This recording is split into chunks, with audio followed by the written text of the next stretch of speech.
It's getting sticky in this bitch. Sticky situation, discombobulation. Caught me red-handed, palms itching like rosacea. Standing like ovation on business occupation. Dripping condensation, gotta whisper conversations.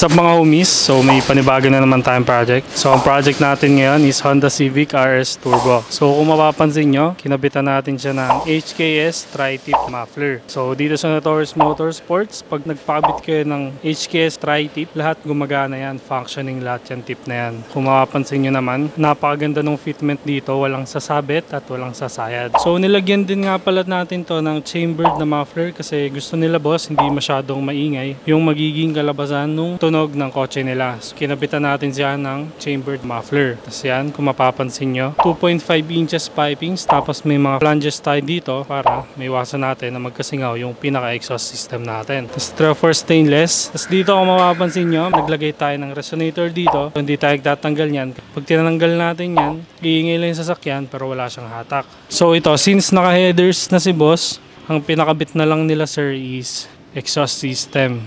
So ngayon, pakinggan naman natin ano magiging tunog na ito.